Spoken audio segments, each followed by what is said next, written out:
Anime has some of the most legendary clowns to ever exist. But who can truly be deemed the king of clowns? Luckily for you, I brought you 7 possible candidates for the crown. And it's time to decide who the real king is. First, none of this would sit right with me unless I mentioned the Earl of the Millennium. This character is every child's nightmare put into one creepy fat package. But what really gets you isn't just his bone-chilling smile, but his religious theme. His entire theme is completely derived from some sort of warped and corrupted perspective on biblical symbolism. But this wasn't the only show to feature a fat, scary man in the early 2000s. You see, before D. Gray Man, there was another show that completely dominated television. That show was Cowboy Bebop. The series held many memorable characters, but there was only ever one character that would strike fear into the youth of that time.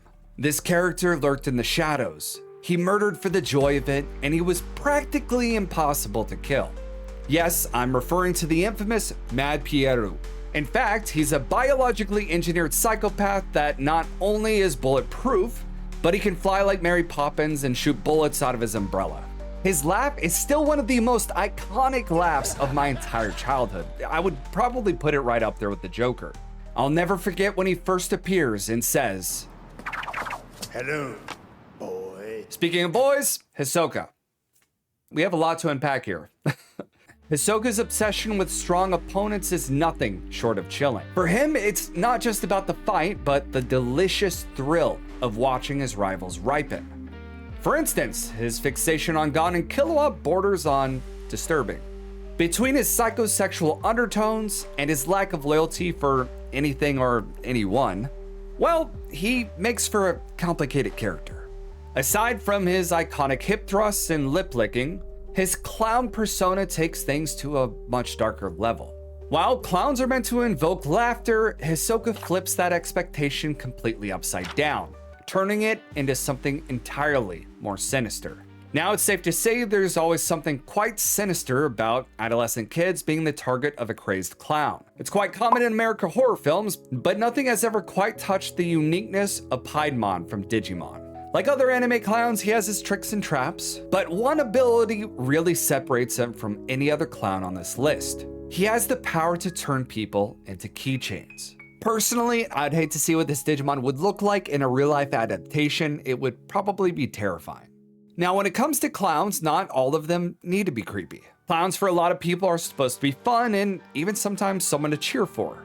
And well, there's only one anime clown that I find myself consistently cheering for over time. That's Buggy the Clown.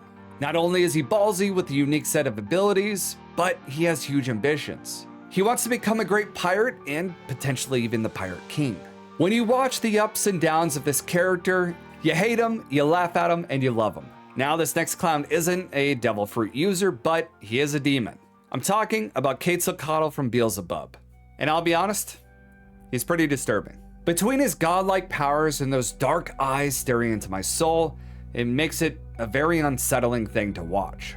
Now, there is one anime I absolutely need to bring into this competition before we can crown anyone king. If you've ever seen Dorohedoro, Mr. In will probably be the first thing that comes to mind. He isn't your typical clown-like character. He's cold and calculating, but what's truly terrifying about him is his ability to turn people into mushrooms, and then he eats them. It's really gross.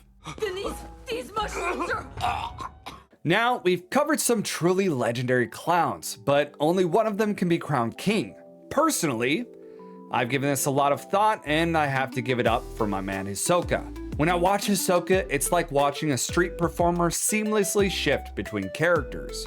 I never know if I'm going to get the sneaky spy, the assassin, or the horny clown. This makes every single one of his appearances fresh and mysterious. Anyway, that's it. If I missed any clowns, let me know down below. Love you guys. Bye.